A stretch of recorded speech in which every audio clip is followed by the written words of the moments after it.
On the day my granddaughter was born, I stood in the hallway of the hospital for 4 hours.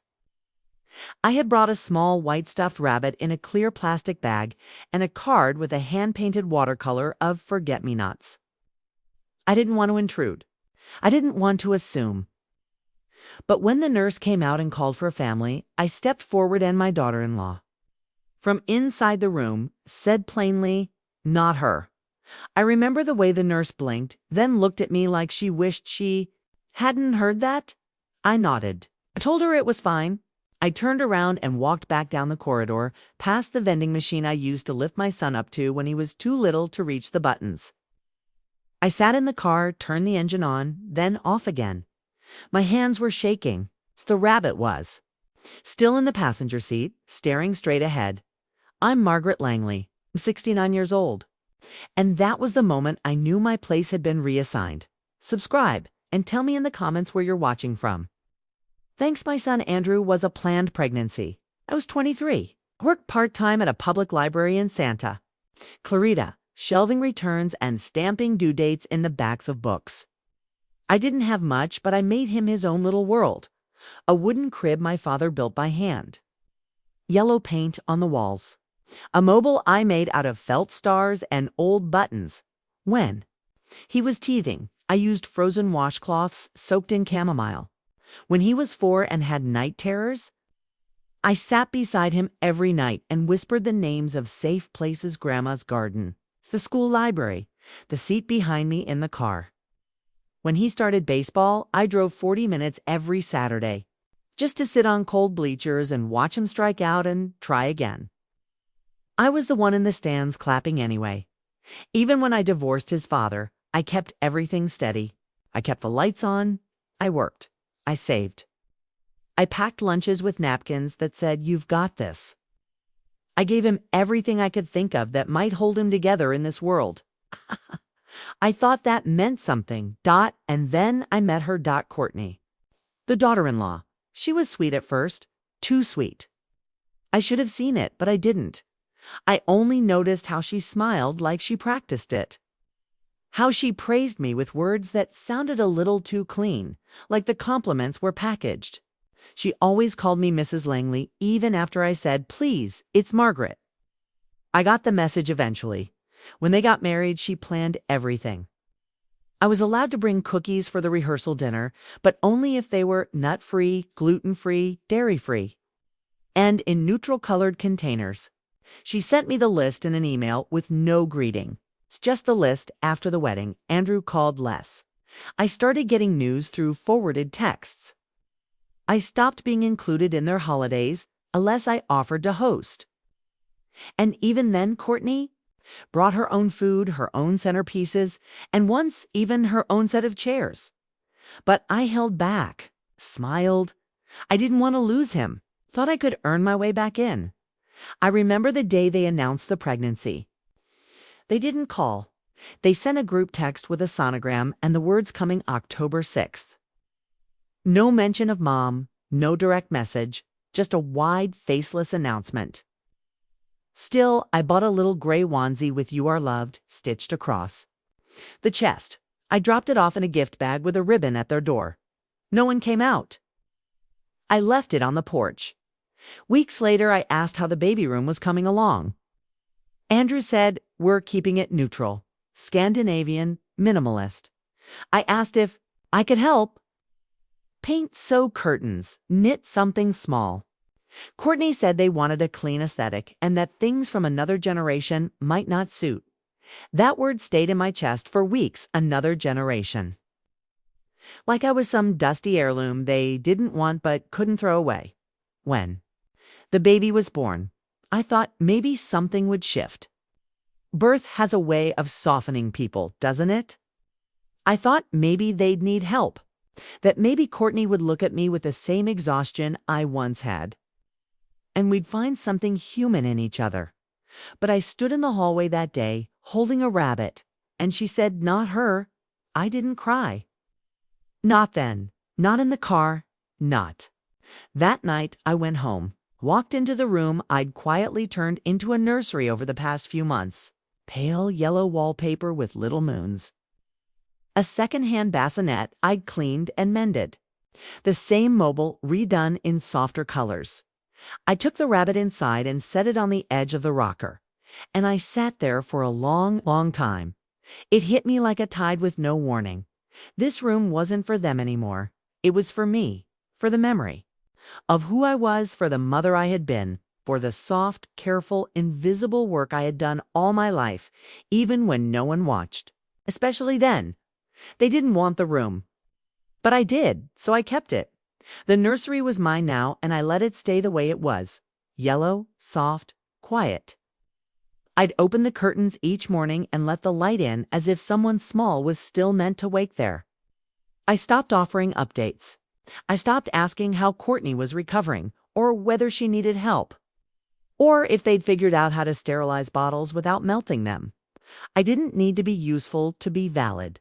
Still, in the weeks that followed, I walked through the Fife Museum of my own memory. It's not because I needed to hurt, but because I needed to remember that I had once been seen. I used to be the woman who knew every brand of diaper rash cream. Who could rock a baby to sleep with one arm while stirring soup with the other? I used to memorize favorite lullabies, learn the subtle difference between hungry cries and tired ones, carry a backup onesie in my purse just in case. There was a time I could fold a fitted sheet in the dark, find the thermometer in under 10 seconds, and detect a fever with the back of my wrist. And I did it all for them. I was 23 when I became a mother. I didn't know anything, but I learned fast. One kept notes on baby formula brands like they were classified research. I clipped coupons. I skipped new shoes for myself for 3 years straight.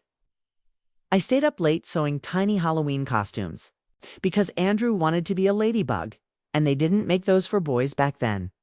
Not in stores, anyway. I gave him the last orange popsicle every single time.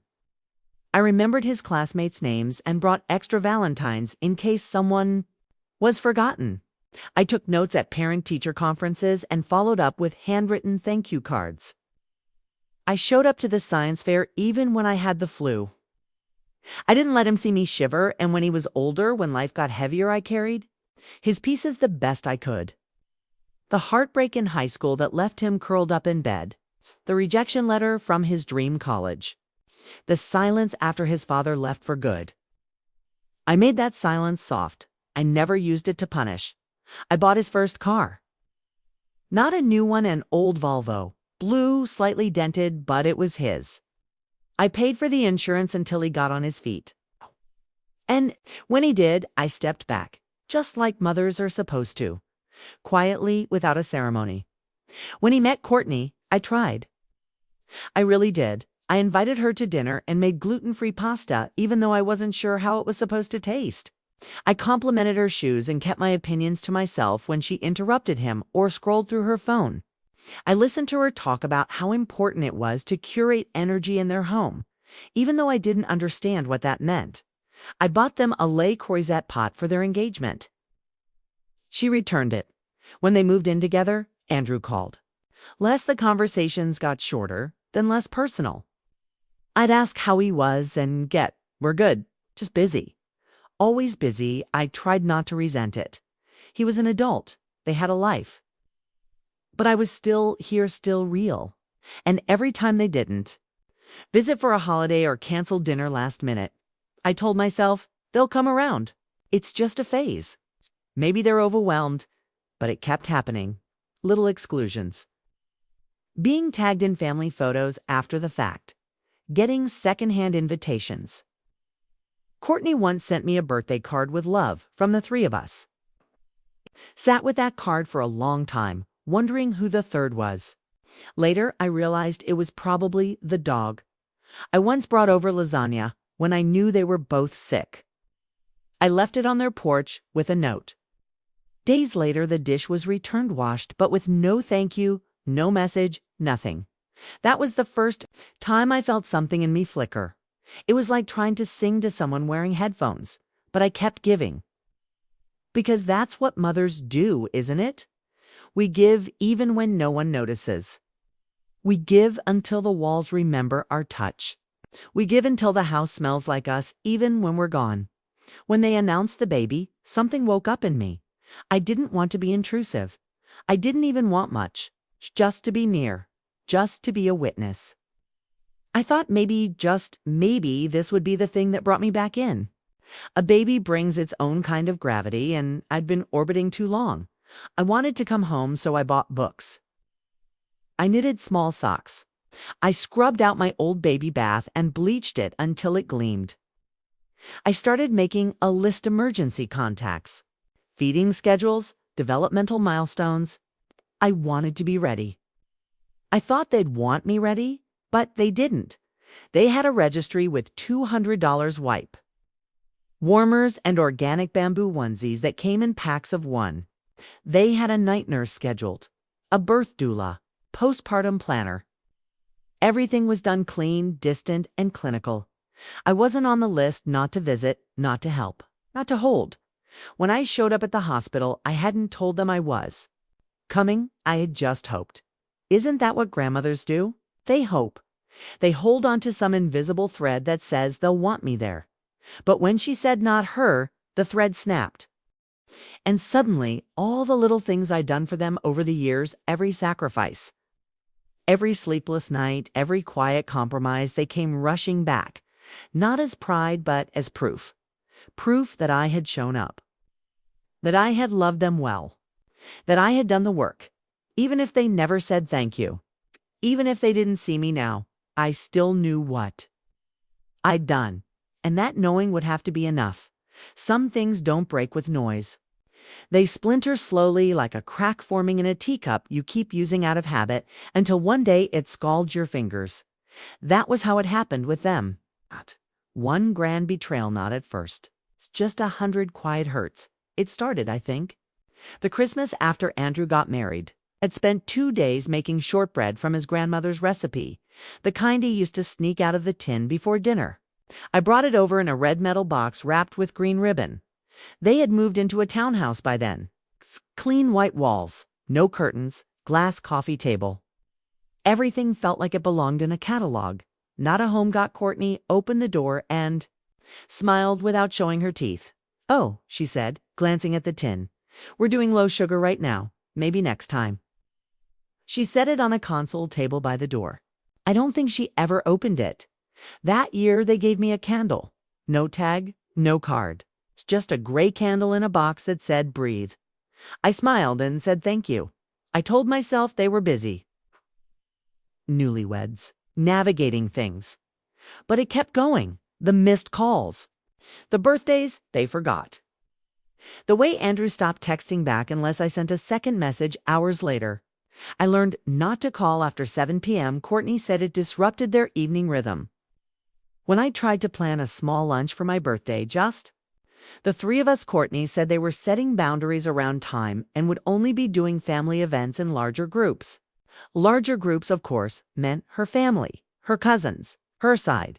I watched as I slowly became the outside layer. Not quite exiled, but not included. Like a guest who had overstayed. I stopped asking for plans and started waiting to be invited. And when no invitation came, I told myself I hadn't wanted to go anyway. Little things stung the worst. They never put up the painting. I gave them the one of the coastline we used to drive past on the way to his grandparents' cottage. Courtney said it didn't match the aesthetic. They booked a trip to Italy and posted photos on Instagram with captions like "Family Forever." I wasn't in any of the pictures. I didn't even know they'd gone until I saw it. When I brought up how I used to make Andrew's favorite chicken stew, Courtney wrinkled her nose and said, "That sounds heavy." She was into meal prepping kale and miso bowls by then. One time I offered to babysit their dog when they went to a wedding out of town. They said no, they'd already hired someone. I would have done it for free, and the worst of it, truly, the worst was how he let it all happen. Andrew, my son. My boy with the crooked smile and the shy eyes. The one who used to leave me post-it notes that said, "Love you, Mom," he just drifted. He didn't say anything cruel, but he didn't stop it either. He became something passive, neutral, like weather and neutrality. I've learned can be a form of abandonment, too. I started questioning everything. Was I too eager? Too available? Was I embarrassing him? Did I cross some invisible line I didn't know was there? I replayed every conversation. I second-guessed every text, and slowly I began to shrink. Not physically, but emotionally. I started apologizing in advance for things I hadn't done. I started ending my messages with no worries if not. I didn't want to take up space. They hadn't offered, they once threw a barbecue. I saw it on social media the day after. Her family was there, neighbors, friends, even their accountant, apparently. But not me. I remember scrolling through the photos, one hand on my coffee mug, and feeling something I couldn't name at first. It wasn't jealousy, it wasn't even anger. It was a sort of dull ache, like hearing laughter through a wall and knowing it's not meant for you. I started seeing a therapist around that time. Not for them, at least that's what I told myself, but because I'd begun having trouble sleeping. I'd lie awake at night and hear silence so loud it pressed against my ribs. The therapist was kind. She asked gentle questions. She told me I had a right to grieve even if no one had died. And that, I think, is what this was. Grief. A slow mourning for something that hadn't ended with a goodbye, but with a fading, a grief that wore no black, had no funeral, but still lived in my chest like a bruise. People think grief is loud, but this kind was quiet. It lived in unopened mail and forgotten holidays, in the way I stopped baking, in the chair I didn't sit in anymore because it faced the hallway where he used to run in shouting, "Mom!" After school, I still sent them gifts. Not every occasion, but enough. They weren't acknowledged. Not really. One Christmas, I sent a hand-knit blanket for the baby on the way. I never heard whether they received it. Months later, I saw a photo of the nursery with a sleek cream throw draped over the rocker. Something from a store. Something that fit my blanket wasn't there. And I realized they had built a life where I didn't fit anymore. Where love was. Curated and filtered and optimized.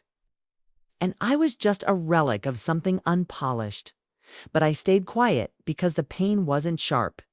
Was slow, like erosion. You don't notice it day by day. You just wake up one morning and realize the shoreline has changed. So, I stopped walking toward the edge. I started lighting my own candle at dinner.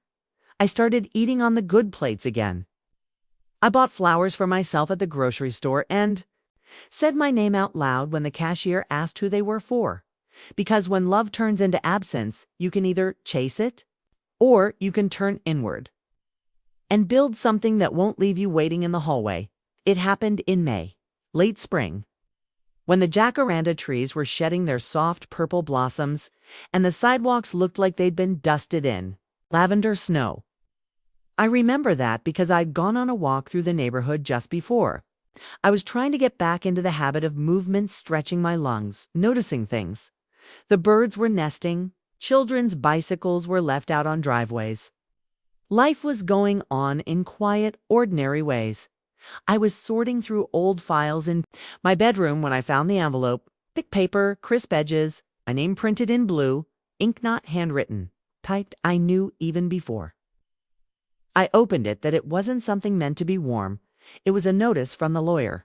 Not mine. There's a quiet, tidy little letter explaining that the trust Andrew's father and I had set up years ago, the one meant for our grandchildren, for college, for family emergencies, had been amended. I was being removed as co-trustee. Courtney's name had been added in my place. There was no warning, no discussion, just paperwork. It felt surgical. Cold, a quiet extraction of me from something I had helped build. I sat with that letter in my lap for a long time. I didn't cry. I don't cry easily anymore. Instead, I just stared at it, like it might eventually rewrite itself if I held it gently enough. As if the truth could be softened with silence. The trust wasn't enormous, but it mattered. It was created when Andrew was 6. We used to joke that it would pay for piano lessons if he ever took an interest. It was for the life that would come. Later for the family I imagined I'd still be a part of. I contributed to it for decades, quietly, steadily. On holidays, when I got a check from my aunt, I deposited half of it into the account. When I got a bonus at the library, same thing. I thought that was what love did. It planned ahead. It prepared.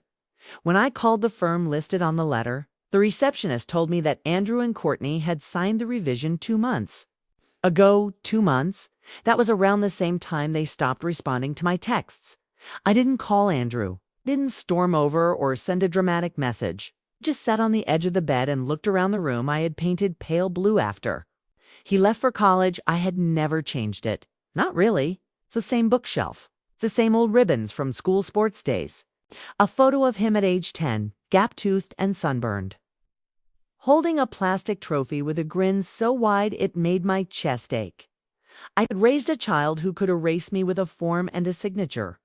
Maybe that sounds cruel. Maybe it was. But what hurt more was how calm it all was, the ease of it, like unchecking a box, as if I was now just a technicality. I started pacing. I do that when I feel too full of what I wasn't sure, grief, maybe, or shame, or just disbelief. Then I went to the closet. I don't know what I was looking for. Maybe proof that I had mattered. I opened the cedar chest I hadn't touched in years. Inside were baby shoes, a blanket, a few drawings he'd made in third grade, a house, a dog, a stick figure labeled Mom with big hair and star-shaped hands. I held those papers like they were living things. Later that evening, I sat at the kitchen table with a cup of tea that had gone cold. The house was silent except for the refrigerator clicking into its cycle. I didn't have anyone to tell. Not really. My closest friend Lorna had passed the year before. My sister lived 2 states away and hadn't spoken to me since a disagreement over inheritance years ago. I had always made myself small in my own life, assuming the quieter I stayed, the longer they would want me around. But silence hadn't saved me. It had only made me easier to disappear.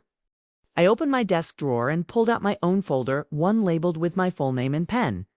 Inside was a copy of my will. It was simple. Everything was to go to Andrew. I had updated it after his father passed. There was no one else. No cousins. No other children. I stared at it, and for the first time in years, I felt something shift in minute anger. Not revenge. It's just a slow, clear realization. They had drawn the line. Not with a fight, but with paperwork. And I had the right to draw. Mine too. I made an appointment with my lawyer the next day. A woman named Ms. Garza, professional with kind eyes and a firm tone. I told her I wanted to amend my will, revisit the trust, restructure my accounts. She asked if I wanted to leave a note for my family, explaining the changes. No, I said. If they ever ask why, the answer will already be there in the space they left where I used to be. We signed papers. I transferred ownership of the house into a living trust under my name only. I redirected the trust fund toward a scholarship at the local library foundation, one for children who don't have anyone saving for them. Ms. Garza asked me if I felt better. I said I wasn't sure yet, but I felt present. And that was something. That night I returned home and stood in the nursery. The one I had built for a baby I'd never hold. I turned on the little star lamp in the corner. The soft amber glow made the room look warmer than I remembered. I picked up the rabbit, still in perfect condition, and held it against my chest. I whispered aloud, not to anyone in particular, "You will not take the best of me and erase me from it." And I knew, right? Then this wasn't the end of something. It was the start. After that, I went quiet.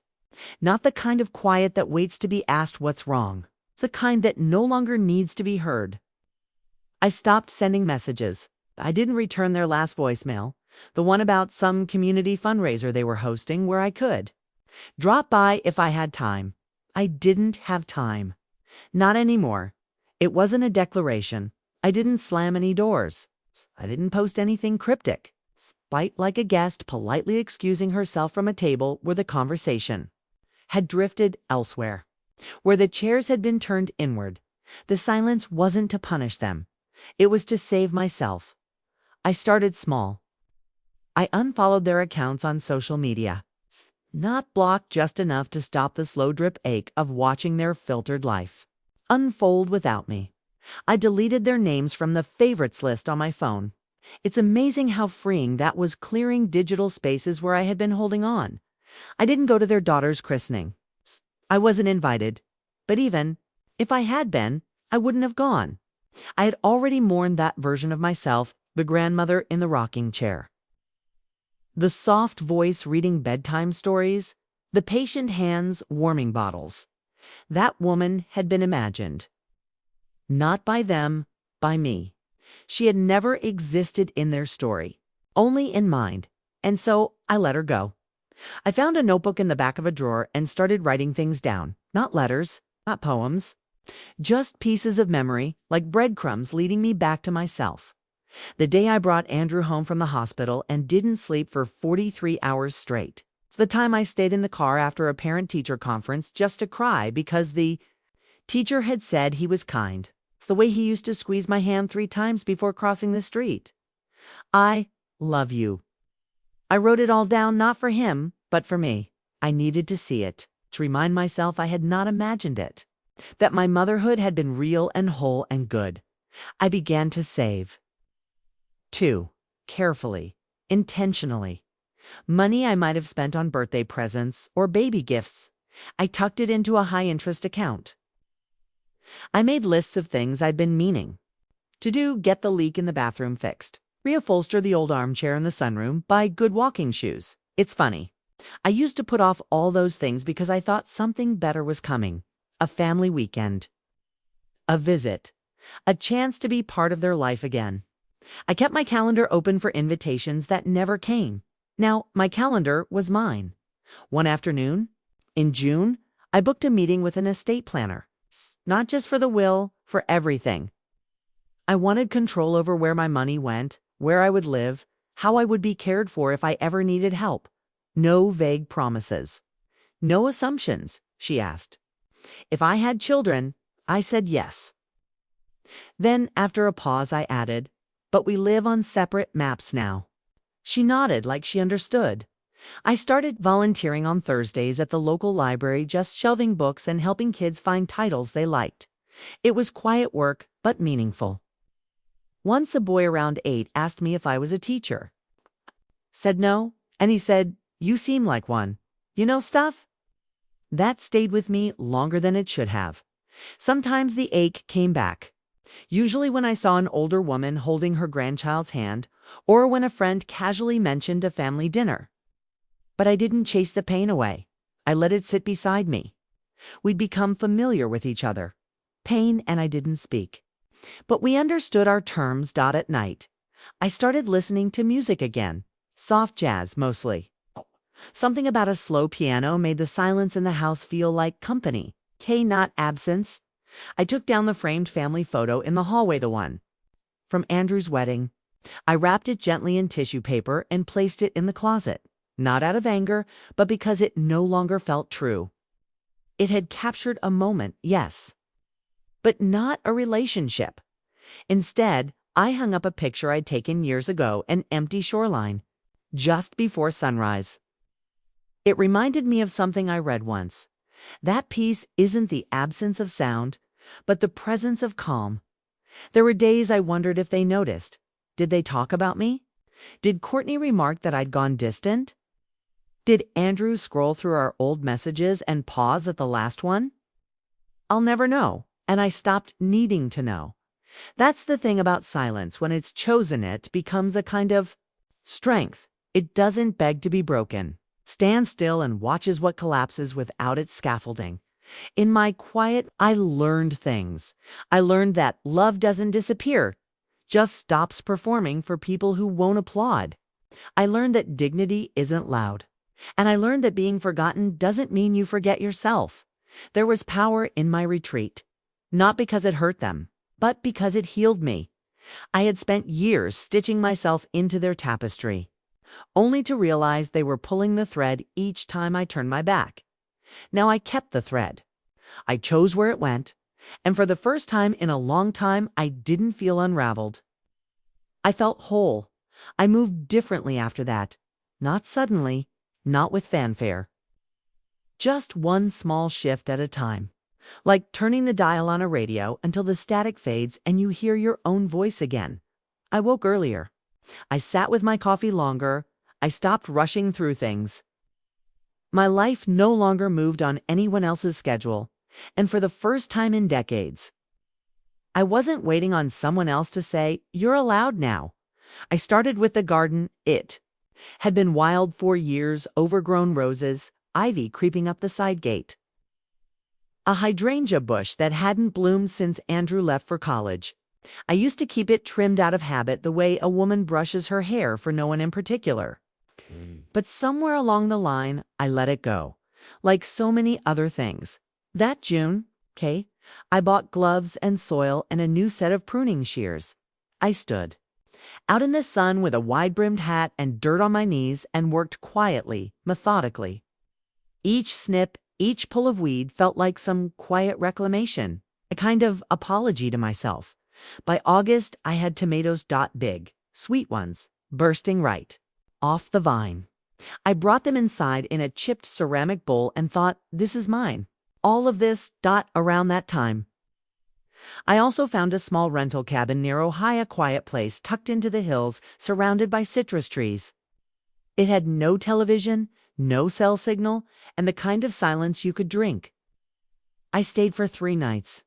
I brought books and a journal and no expectations. Each morning, sat on the porch with my bare feet in the cold wood and watched the sun rise through a thin veil of mist. I didn't think about who might be texting, didn't check my email. I didn't feel guilty. One morning, I wrote a single line in my notebook. I do not need to be seen to be valid.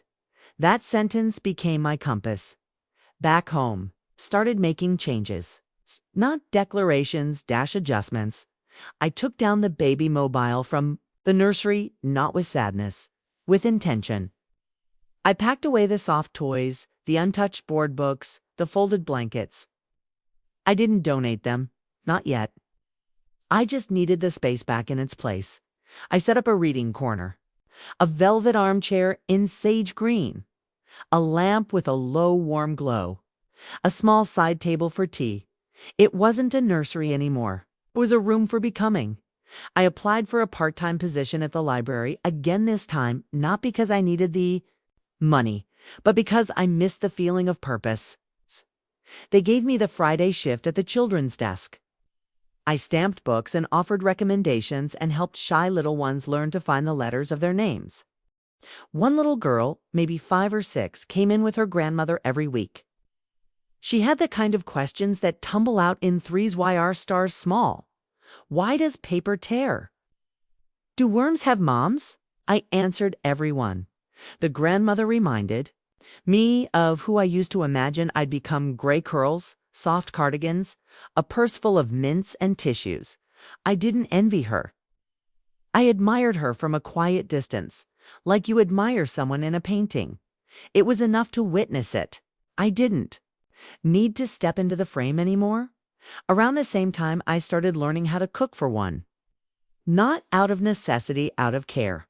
I had spent years overcooking for others, freezing leftovers, trying to anticipate cravings that weren't mine.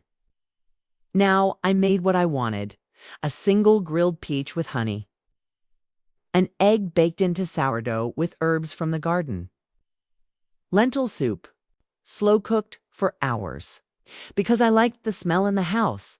There is something deeply sacred about feeding yourself on purpose. And when I ate, I used the good china, not every night, but often enough that the cabinet stopped feeling like a museum. I stopped saving things for guests who never came. My life didn't need to be impressive, just needed to be full. I also went back to the lawyer and finalized everything. I placed the revised will in a fireproof box and tucked it beneath my bed. It no longer carried weight like a weapon. It was a document of clarity, of direction. It reflected my life, not the one I had hoped they'd give me, but the one I had, quietly, chosen instead. I named a new executor, a friend from the library. I'd met her on break one day. We shared a packet of almonds and talked about how our bodies creak in the mornings.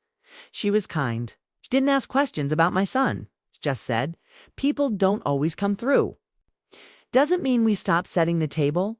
I liked that the money that had once been earmarked for grandchildren now had a new name: the Langley Fund for Early Readers.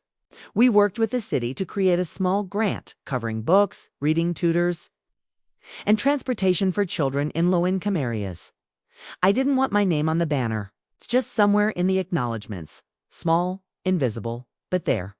One night, I went for a walk and passed a house that used to be my dream. White fence, tree swing, toys scattered on the lawn. Laughter coming from the back patio. It used to hurt seeing that. Like a glimpse of something you almost had. But this time, I just paused, smiled softly, and kept walking. My life was quiet now, not in the way it had been before, empty, muted, but still centered, like water in a deep well. And I had stopped moving toward the people who let me go. Instead, moved toward myself, and I found her waiting. I didn't expect them to notice I was gone. Not at first. The first few weeks were silent. Then a message came short, clipped K.A., just checking in. Hope you're well. No name, no warmth, no apology. I didn't respond. There were more after that. A photo of the baby in a pink dress, blurry with motion.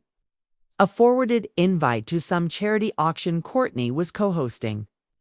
A text about how they might be in the area and could swing by if it's a good time. Let the silence hold. It wasn't revenge. I wasn't waiting for them to feel it. I had no desire to cause pain, but I could feel the shift the way they had started to realize that my absence was not temporary, not a sulk, not a game. It was real, and it was permanent. That was when the cracks began to show. It started with Courtney. The curated photos grew less frequent, less filtered. She posted a quote once, something about feeling unseen in your own home.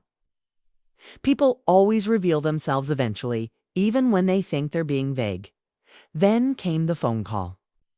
Andrew's name lit up my screen just past 10 p.m. I let it ring. He called again the next morning. I watched it buzz on the table while I sipped my tea. There was a time I would have answered immediately. Eager for a sliver of connection, willing to overlook whatever had come before. But not now. I no longer wanted a place in a house where I had to beg to belong. Later that week, I got a call from the library front desk. A woman had come in asking for me. She said she was Andrew's wife. She seemed tense, apologetic. She looked not well, the librarian told me. She asked if she could leave something for you, a card. Said no, gently. I didn't need more words folded inside envelopes. I'd read enough between the lines already. What they lost without me wasn't dramatic. There was no collapse, no explosion. Just the slow unthreading of something they'd taken for granted. They lost the small, invisible scaffolding that held up their lives. The remembered birthdays, the emergency babysitter who never needed payment. The voice that said, "You're doing fine, sweetheart," when they couldn't name what was wrong. They lost the person who kept score silently, not to punish, but to protect. The one who noticed when they looked tired, who bought the cereal they liked without being asked, who stood in the back at award ceremonies just in case. They lost a listener, an anchor, a mirror that reflected the best parts of them when they forgot, and I lost something too. I lost the illusion that I could love someone into loving me back, but the space they left behind didn't stay empty. It filled, slowly, steadily, with people who saw me without history fogging the glass, with routines that didn't require permission, with quiet rituals of care that asked for nothing in return. My garden thrived. The tomatoes came early that year. I planted lavender and lemon balm. I gave bundles to the neighbor's teenage daughter, who came over sometimes for help with her college essays. She started calling me Miss M. I never corrected her dot at the library. A boy named Elijah told me I reminded him of his Nana. He hugged me when he left, small arms around my waist. He didn't. No, he had filled a space I hadn't admitted was still aching. Once I ran into Andrew at the pharmacy. I hadn't seen him in months. He looked thinner. Not unhealthy, just drawn. He smiled when he saw me, too fast, too eager. "Mom," he said, like he'd been practicing it. I nodded. I said hello. I didn't ask how he was. He fumbled through. Small talk, weather, gas prices, something about Courtney's new project. He didn't ask what I was doing, what I needed, what I felt. It wasn't cruel, just habitual. He still hadn't realized that the absence of cruelty doesn't count as care. When we parted, he looked like he wanted to say something more. But I turned before he found the words. He had already said everything with silence. After that, there were fewer messages. The threads grew thinner.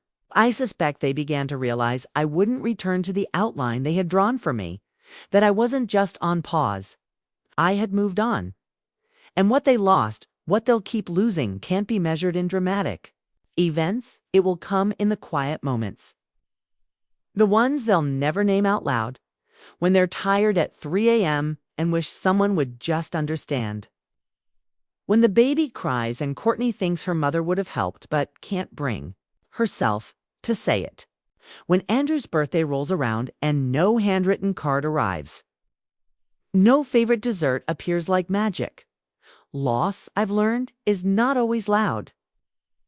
Sometimes it's just the absence of being known. They lost a witness, someone who remembered them before they were polished, before the degrees and careers and filtered lives. Someone who saw their soft beginnings and loved them for it. And in letting go, I found myself again, not in bitterness, not in triumph, in clarity. I had spent so long loving them in ways they never felt, only to realize I could love myself with that same quiet devotion. And I did, in the garden, in the library, in the way I tucked myself in at night and whispered, "Ah, I'm here," into the dark. They lost the best of me, and I kept it. I found the letter again. While sorting through a drawer of old bills and warranties, the kind of pile you promise yourself you'll clear out and never do. It was a simple envelope, ivory with a faint crease down the middle, unsealed. I had written it months before and tucked it away and sent, unfinished. It was addressed to the woman I thought I had to be. I remember the day I wrote it, a gray Sunday. I'd made myself a bowl of oatmeal, sat down with it at the kitchen table, and stared at the fog drifting over the neighbor's fence like breath. The house had felt impossibly still, like it had drawn its own breath in and wasn't sure whether to exhale. I had just heard that the baby had started crawling. Not from Andrew, not even from Courtney, from a woman at the library whose daughter worked with a friend of Courtney's. That's how far removed I had become. Information traveled in a chain of strangers before it reached me. That night, I sat with a pen in my hand and no plan. I didn't want to write to Andrew. No. I didn't want to explain anything to them. They had chosen their silence. I wanted to speak to her, to the woman who had bent so gently toward everyone else that she disappeared. The woman who waited at windows, who kept soup warm just in case, who wore forgiveness like it was part of her skin. I needed to tell her something. The letter was only 3 paragraphs long. But it took everything in me to write it. "You did not fail because they did not choose you," I began. "You loved them the best way you knew how. That is not a weakness. That is not a mistake. That is your proof." I remember pausing after that line. It felt too honest, like something sharp I hadn't meant to touch. I continued. "You thought if you gave enough, stayed kind enough, forgave enough, they would see you. That they would come back to you with gratitude or tenderness or even just presence. That's not how it works, is it? Some people take the light you give and build a home without windows." When I reread it months later, it still made something in my chest tighten, but it didn't make me cry. Not anymore. It felt like reading someone else's pain. Someone I once held closely but no longer carried. That day I sat down and finished the letter. "You can let go now," I wrote. "Let go of being the one who smooths over awkward silences. Let go of holding. Doors they won't walk through. Let go of waiting. You are not a waiting room. You are a life. It felt like closing a book knot because the story was over. But because I had finally reached the last page, I didn't burn the letter. That's not the kind of woman I am. I folded it gently, placed it in a blank envelope, and wrote today's date on the back in pencil. I slid it into the drawer beside my passport and the deed to the house. It's there if I ever forget. If I ever start to wonder whether I imagined the ache, whether I exaggerated the erasure. I didn't. I lived it, and I came through it. That evening, I lit a candle in the living room, lavender and cedar, slow burning. I turned off every other light in the house and sat in the quiet glow, feeling the kind of peace that doesn't announce itself, the kind that slips into your ribs without asking. I thought of how much I had lost, but also how much I had reclaimed. I had become a woman who didn't wait to be invited, who didn't reread text messages hoping for something different, who didn't second-guess her silences. I had become a woman who chose her own company. The irony is, I think they missed the chance to meet the best version of me. This version, the one who is no longer performing motherhood like a ritual, hoping to be kept. This version writes letters not to change the past, but to make peace with it. This version walks alone in the evening without feeling like something's missing. I think if they knew me now, they might see someone different. Not bitter, not cold, but full of her own knowing. I did see Andrew once more, not long ago. I was leaving the Cope with a bag of oranges. He was parked outside, engine idling, window cracked. He looked surprised, not shocked, just startled in. That quiet way people are when they bump into a memory. He rolled the window down and smiled too quickly. "Hey," he said. "Wow, it's been a while." I nodded. "It has." There was a pause. He looked like he wanted to say more. His eyes flicked to the passenger seat, where a box of baby wipes rested beside a tiny sun hat. "We should talk sometime," he said. "Properly." I gave a small, polite smile. "Maybe," and I meant it not as a promise, but as a possibility. A door I didn't need to close or open right away. Just one I no longer felt tethered to. That's the difference now. I don't reach for the door. I stand in the light I made. The letter stays in the drawer. Not as proof of pain, but as proof of passage. It's not addressed to them. It's never. Was Dot? It's addressed to the woman who gave too much without asking for space. To the woman who loved like breathing and forgot she deserved air herself. To the woman who stayed too long at a table where no one refilled her glass, and to the woman who finally stood up, walked out, and sat under her own sky. I wrote to her, and she answered, "My life is quiet now, not empty, not lonely. Just quiet, like the soft hush after a storm when everything's still damp and glinting in the light. Most mornings. I wake before the sun crests over the neighbors' hedges. I open the curtains, boil water for tea, and sit with my hands wrapped around the mug, listening to the house breathe. That's how it feels sometimes, like the walls have exhaled with me. The garden blooms early in spring now. The tomatoes came late this year, but the lavender is thriving, spills over the brick path and hums with bees each afternoon. I prune it gently with shears. I finally had sharpened small acts of care, no longer rushed. There's a bench beneath. The lemon tree where I sit most afternoons with a book or just the wind. The dog from 2 houses down sometimes wanders over and places her chin on my knee. We share a kind of silent understanding, neither of us needing much. Just presence. On Thursdays, I still volunteer at the library. I help with story time, hand out glue sticks, pick glitter out of the carpet. The children don't know anything about who I used to be, and it's a strange relief to be seen without expectation. I'm just Miss Margaret, who knows where the dinosaur books are and always remembers their names. 1. Boy Elijah made me a paper crown last week, purple with a crooked star. He placed it on my head like it mattered. I wore it the whole day in. The evenings, I journal, not about the past anymore. I don't need to revisit those rooms. I write about what I noticed that day: a bird with a bent wing at the feeder, the way the sunset caught the rim of my teacup, the feel of warm towels after a slow wash. I've stopped needing my days to be impressive. I only need them to be mine. There are still echoes, of course, memories that visit like old neighbors, not unwelcome, just known. I don't push them away anymore. When they come, I let them sit beside me. Sometimes I think of Andrew's laugh when he was 10, the way he'd fall backward on the couch in fits over a bad pun. Sometimes I think of his small hand in mine when we crossed parking lots. That boy is still somewhere in the man he became. But he is no longer mine to mother, and I've made peace with that. Courtney sent a card last month. A real one, with a handwritten note. It said they were moving to Oregon, starting over. She mentioned that they'd named their second daughter Lily, that she liked books. There was no invitation to visit. And that, oddly, was a kindness. It let me stay where I am. I didn't respond. Not out of pettiness, just clarity. Sparred to some chapters. End without punctuation. You know the page has turned because you feel it, not because it tells you. I no longer keep track of who reaches out. My peace is no longer dependent on anyone else's remembering. I have friendships, no real ones.